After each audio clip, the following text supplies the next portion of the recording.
नागपूर शहरातील यशोधरा नगर परिसरात पोलिसांनी अवैध गोवंशीय जनावरांची कत्तल आणि मांस विक्री करणाऱ्याच्या रॅकेटवर मोठी कारवाई केली आहे।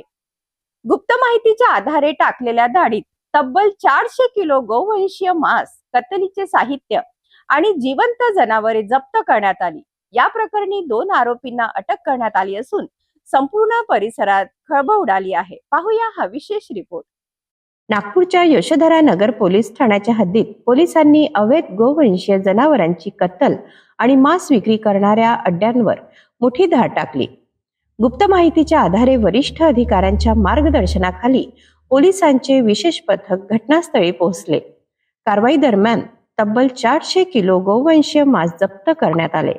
याशिवाय जनावरांच्या कत्तलीसाठी वापरण्यात येणारे साहित्यही पोलिसांनी ताब्यात घेतले।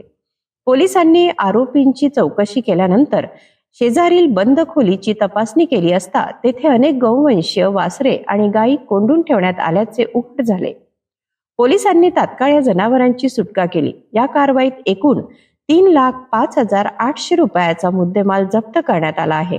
या प्रकरणी मोहम्मद अदनान हरून कुरेशी आणि रमजान बेग रशीद बेग यांना दोघांना अटक करण्यात आली असून त्यांच्या विरुद्ध संबंधित कायद्यानुसार गुन्हा दाखल करण्यात आला आहे। नागपूर पोलिसांची ही कारवाई शहरातील अवैध गोवंश कत्तल आणि मांस विक्री करणाऱ्यांसाठी मोठा इशारा मानली जात आहे। प्रकरणाचा पुढील तपास सुरू आहे।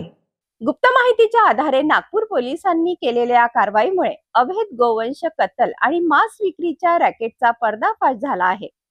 जप्त करण्यात आलेला मुद्देमाल, वाचवण्यात आलेली जनावरे आणि आरोपीची अटक यामुळे या प्रकरणाचे गांभीर्य अधोरेखित झाले आहे। या प्रकरणात आणखीन कोणते धागेदोरे समोर येतात याकडे सर्वांचे लक्ष लागले आहे।